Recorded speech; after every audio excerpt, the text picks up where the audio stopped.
ನೋಡಿ, ಕುಟುಂಬ ರಾಜಕಾರಣದ ಬಗ್ಗೆ ನಾನು ಸ್ಪಷ್ಟವಾಗಿ ಇವತ್ತು ಹೇಳ್ತೇನೆ. ನಾನು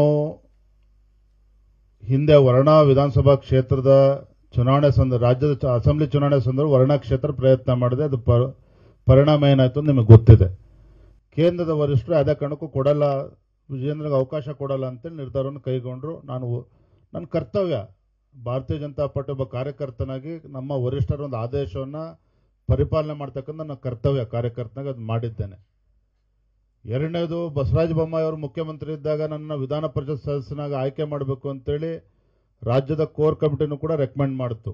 ಕೇಂದ್ರದ ವರಿಷ್ಠರು ಅದನ್ನು ಒಪ್ಕೊಳ್ಳಿಲ್ಲ. ನಾನೊಬ್ಬ ಭಾರತೀಯ ಜನತಾ ಪಾರ್ಟಿಯ ಕಾರ್ಯಕರ್ತನ ನನ್ನ ಕರ್ತವ್ಯ ಅದು. ನಮ್ಮ ವರಿಷ್ಠರು ಏನು ಹೇಳ್ತಾರೆ ಅದನ್ನು ಚಾಚು ತಪ್ಪದೆ ಪಾಲನೆ ಮಾಡಬೇಕಾದ್ರೆ ಪ್ರತಿಯೊಬ್ಬ ಕಾರ್ಯಕರ್ತನ ಕರ್ತವ್ಯ, ನನ್ನ ಕರ್ತವ್ಯನೂ ಕೂಡ ಹೌದು. ಆ ಸಂದರ್ಭದಲ್ಲಿ ನನ್ನ ನಡವಳಿಕೆ ಹೇಗಿತ್ತು ಅಂತೇಳಿ ತಾವು ಗಮನಿಸಿದ್ದೀರಿ. ಇವತ್ತು ನಾನು ರಾಜ್ಯದ ಭಾರತೀಯ ಜನತಾ ಪಾರ್ಟಿ ಅಧ್ಯಕ್ಷನನ್ನು ಆಯ್ಕೆ ಮಾಡಿರ್ತಕ್ಕಂಥ ಪಕ್ಷದ ವರಿಷ್ಠರು. ಆ ಸಂದರ್ಭದಲ್ಲಿ ನಮ್ಮ ರಾಷ್ಟ್ರೀಯ ಅಧ್ಯಕ್ಷ ನಡ್ಡಾಜಿ ಅವರು ಏನು ಟ್ವೀಟ್ ಮಾಡಿದ್ದಾರೆ ತಾವು ಒಂದ್ಸಲ ಗಮನಿಸಿ. ಅದನ್ನು ವಿಜೇಂದ್ರನ ಯಾಕೆ ಪಕ್ಷದ ಅಧ್ಯಕ್ಷನಾಗಿ ಆಯ್ಕೆ ಮಾಡಿದ್ದೇವೆ ಅಂದ್ರೆ ನಮ್ಮ ರಾಷ್ಟ್ರೀಯ ಅಧ್ಯಕ್ಷರು ಅದನ್ನು ಹೇಳಿಕೆಯನ್ನು ನೀಡಿದ್ದಾರೆ. ಆಗ ನಾನು ಇಷ್ಟು ಮಾತ್ರ ಹೇಳ್ತೇನೆ, ನಾನು ಕೂಡ ಕೆಲವು ದಿನಗಳಿಂದ ಪತ್ರಿಕೆಗಳಲ್ಲಿ ಕೆಲವು ಹೇಳಿಕೆಗಳನ್ನು ಗಮನಿಸ್ತಾ ಇದ್ದೇನೆ.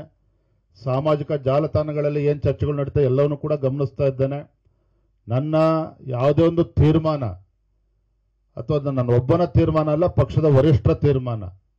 ಆ ತೀರ್ಮಾನದ ಹಿಂದೆ ಪಕ್ಷದ ಒಂದು ಬಲಗೊಳಿಸ್ತಕ್ಕಂಥ ಒಂದು ಕಾರ್ಯತಂತ್ರ ಅಡಗಿದೆ ಹೊರತು ಇದು ಯಾವುದೋ ಒಂದು ಕುಟುಂಬವನ್ನು ಬಲಪಡಿಸ್ತಕ್ಕಂಥದ್ದು, ನಮ್ದೇನೋ ಹಿಡಿತ ಮಾಡ್ತಕ್ಕಂಥ ಯಾವುದೋ ಒಂದು ಹುನ್ನಾರ ಅದರಿಂದ ಇಲ್ಲ. ಸ್ಪಷ್ಟವಾಗಿ ಹೇಳ್ತೇನೆ. ಇದನ್ನು ಹೇಳೋದಕ್ಕೆ ನಂಗೆ ಸಂಕೋಚನೂ ಕೂಡ ಇಲ್ಲ. ಯಾಕೆ ಹಲವಾರು ವಿಚಾರಗಳನ್ನು ನಾನು ಗಮನಿಸಿದ್ದೇನೆ. ನಾವು ಏನು ಗುರಿಯನ್ನು ಇಟ್ಕೊಂಡು ಸಾಗ್ತಾ ಇದ್ದೇವೆ, ಚುನಾವಣಾ ಫಲಿತಾಂಶ ಬಂದ್ಮೇಲೆ ನಿಮಗೆ ಗೊತ್ತಾಗ್ತದೆ. ಯಾವುದೇ ಒಂದು ಕ್ಷೇತ್ರದಲ್ಲಿ ಕಾಂಗ್ರೆಸ್ ಪಕ್ಷ ಲೀಡ್ ಬರೋದಕ್ಕೆ ಸಾಧ್ಯ ಇಲ್ಲ. ಆ ರೀತಿ ವಾತಾವರಣ ನಿರ್ಮಾಣ ಆಗಿದೆ. ಅದಕ್ಕೆ ಕಾರಣ ನರೇಂದ್ರ ಮೋದಿಜಿಯವರ ಜನಪ್ರಿಯತೆ. ನರೇಂದ್ರ ಮೋದಿಜಿಯವರ ಜನಪ್ರಿಯತೆಯನ್ನು ಮತವನ್ನಾಗಿ ಪರಿವರ್ತನೆ ಮಾಡ್ತಕ್ಕಂಥ ಕರ್ತವ್ಯ ಪ್ರತಿಯೊಬ್ಬ ಕಾರ್ಯಕರ್ತರು ಸಹ ಇದೆ, ನನ್ನನ್ನು ಸೇರಿ. ಅದನ್ನು ನಾವು ಯಶಸ್ವಿಯಾಗಿ ಮಾಡ್ತೇವೆ. ನೋಡಿ, ಕುಟುಂಬ ರಾಜಕಾರಣದ ಬಗ್ಗೆ ನಾನು ಸ್ಪಷ್ಟವಾಗಿ ಇವತ್ತು ಹೇಳ್ತೇನೆ. ನಾನು ಹಿಂದೆ ವರ್ಣಾ ವಿಧಾನಸಭಾ ಕ್ಷೇತ್ರದ ಚುನಾವಣೆ ರಾಜ್ಯದ ಅಸೆಂಬ್ಲಿ ಚುನಾವಣೆ ಸಂದರ್ಭ ವರ್ಣಾ ಕ್ಷೇತ್ರ ಪ್ರಯತ್ನ ಮಾಡಿದೆ. ಅದು ಪರಿಣಾಮ ಏನಾಯ್ತು ಅಂತ ನಿಮಗೆ ಗೊತ್ತಿದೆ. ಕೇಂದ್ರದ ವರಿಷ್ಠರು ಅದೇ ಕಾರಣಕ್ಕೂ ಕೊಡಲ್ಲ, ವಿಜೇಂದ್ರಗೆ ಅವಕಾಶ ಕೊಡಲ್ಲ ಅಂತೇಳಿ ನಿರ್ಧಾರವನ್ನು ಕೈಗೊಂಡ್ರು. ನನ್ನ ಕರ್ತವ್ಯ ಭಾರತೀಯ ಜನತಾ ಪಾರ್ಟಿ ಒಬ್ಬ ಕಾರ್ಯಕರ್ತನಾಗಿ ನಮ್ಮ ವರಿಷ್ಠರ ಒಂದು ಆದೇಶವನ್ನು ಪರಿಪಾಲನೆ ಮಾಡ್ತಕ್ಕಂಥ ನನ್ನ ಕರ್ತವ್ಯ ಕಾರ್ಯಕರ್ತನಾಗಿ ಅದು ಮಾಡಿದ್ದೇನೆ. ಎರಡನೇದು, ಬಸವರಾಜ ಬೊಮ್ಮಾಯಿ ಅವರು ಮುಖ್ಯಮಂತ್ರಿ ಇದ್ದಾಗ ನನ್ನ ವಿಧಾನ ಪರಿಷತ್ ಸದಸ್ಯನಾಗಿ ಆಯ್ಕೆ ಮಾಡಬೇಕು ಅಂತೇಳಿ ರಾಜ್ಯದ ಕೋರ್ ಕಮಿಟಿನೂ ಕೂಡ ರೆಕಮೆಂಡ್ ಮಾಡಿತು. ಕೇಂದ್ರದ ವರಿಷ್ಠರು ಅದನ್ನು ಒಪ್ಕೊಳ್ಳಿಲ್ಲ.